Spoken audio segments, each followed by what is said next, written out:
जय श्री कृष्णा दोस्तों, आपका हमारे चैनल हिंदी व्रत कथा में स्वागत है।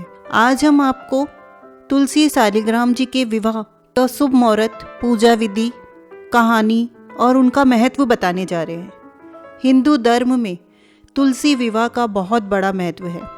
देवी तुलसी के साथ भगवान विष्णु के विग्रह स्वरूप सालिग्राम जी का विवाह पूरे विधि विधान से किया जाता है, जैसे कि हम अपनी कन्या का विवाह वर के साथ करते हैं।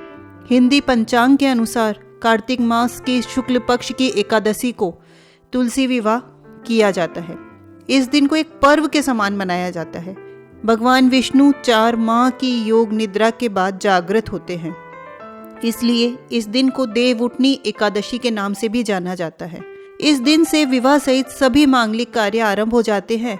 तो आइए जानते हैं कि तुलसी का विवाह क्या है और उसका शुभ मुहूर्त क्या है और उसकी पूजन विधि क्या है और तुलसी विवाह की कहानी क्या है। तुलसी विवाह का महत्व। कहा जाता है कि तुलसी विवाह करने से कन्यादान के समान फल की प्राप्ति होती है। जैसे एक कन्या का विवाह किया जाता है, अगर किसी के कन्या नहीं हो तो वो भी तुलसी विवाह करके कन्यादान का पुण्य प्राप्त कर सकता है। धार्मिक मान्यताओं के अनुसार इस दिन देवी तुलसी वैकुंठ धाम को गई थी।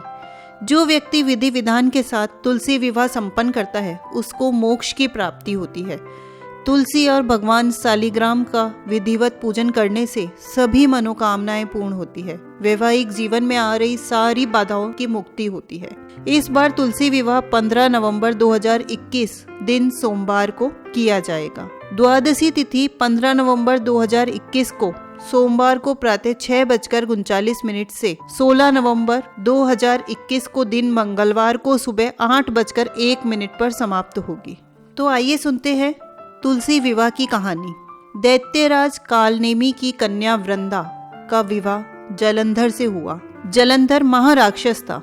अपनी सत्ता के मद में चूर उसने माता लक्ष्मी को पाने की कामना से युद्ध किया, परंतु समुद्र से ही उत्पन्न होने के कारण माता लक्ष्मी ने उसे अपने भाई के रूप में स्वीकार किया। वहां से पराजित होकर वह देवी पार्वती को पाने की लालसा से कैलाश पर्वत पर गया।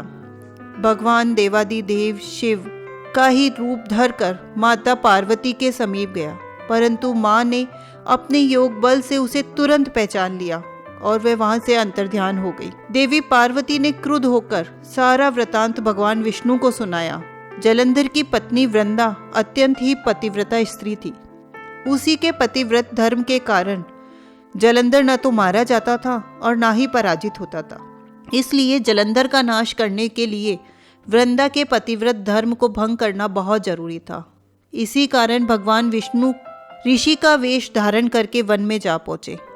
वहां वृंदा अकेली भ्रमण कर रही थी। भगवान के साथ 2 मायावी राक्षस भी थे, जिन्हें देखकर वृंदा भयभीत हो गई। ऋषि ने वृंदा के सामने पल में दोनों राक्षसों को भस्म कर दिया।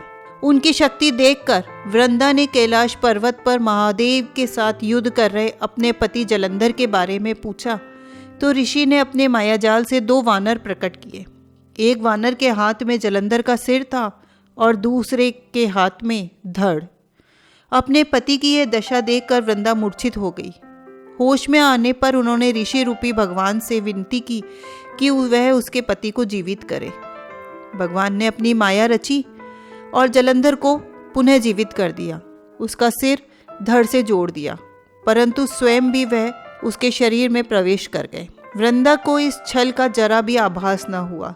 जलंधर बने भगवान के साथ वृंदा पतिव्रता का व्यवहार करने लगी, जिससे उसका सतीत्व भंग हो गया।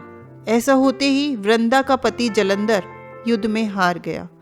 इस सारी लीला का जब वृंदा को पता चला तो उसने क्रुद्ध होकर भगवान विष्णु को हृदयहीन शिला का श्राप दे दिया। अपने भक्त के श्राप को विष्णु ने स्वीकार किया और सालिग्राम पत्थर बन गए। सृष्टि के पालनकर्ता के पत्थर बन जाने से ब्रह्मांड के असंतुलन की स्थिति हो गई। यह देखकर सभी देवी देवताओं ने वृंदा से प्रार्थना की कि वह भगवान विष्णु को श्राप मुक्त कर दे। वृंदा ने विष्णु को श्राप मुक्त कर स्वयं आत्मदाह कर लिया। जहाँ वृंदा भस्म हुई वहाँ तुलसी का पौधा उगा। भगवान विष्णु ने वृंदा से कहा, हे वृंदा, तुम अपने सतीत्व के कारण मुझे लक्ष्मी से भी अधिक प्रिय हो गई हो। अब तुम तुलसी के रूप में मेरे साथ सदा रहोगी। तब से हर साल कार्तिक के महीने में देवउठनी एकादशी के दिन तुलसी विवाह के रूप में मनाया जाता है।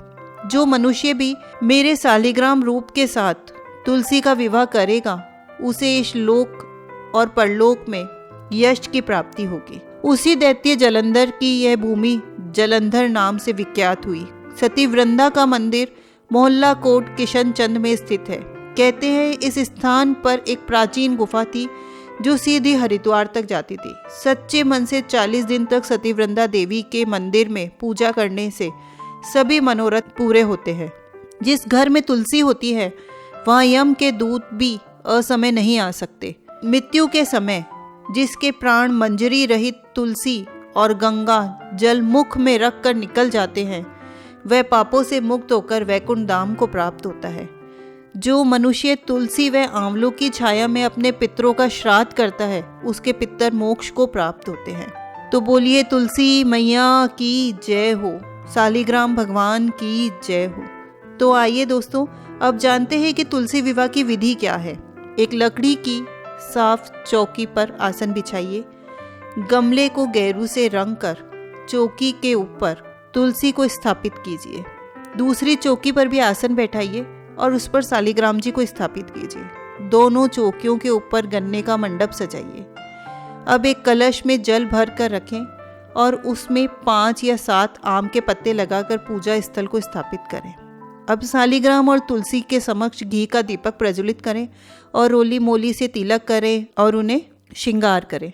तुलसी पर लाल रंग की चूंदड़ी चढ़ाए, चूड़ी बिंदी आदि चीज़ों से तुलसी का श्रृंगार करें। तत्पश्चात सावधानी से चौकी समेत शालिग्राम को हाथों में लेकर तुलसी का 7 परिक्रमा करानी चाहिए। पूजन पूर्ण होने के बाद देवी तुलसी और शालिग्राम जी की आरती करें और उनसे अपने सुख सौभाग्य की कामना करें। पूजा संपन्न होने के पश्चात सभी को प्रसाद वितरित करें। तो इस प्रकार तुलसी और शालिग्राम जी का विवाह संपन्न होता है। तो दोस्तों अगर आपको हमारी ये पूजा विधि कहानी अच्छी लगी हो तो हमारी कहानी को पूजा विधि को लाइक करें, हमारे चैनल को सब्सक्राइब करें, हमें कमेंट करके प्रोत्साहित करें। धन्यवाद।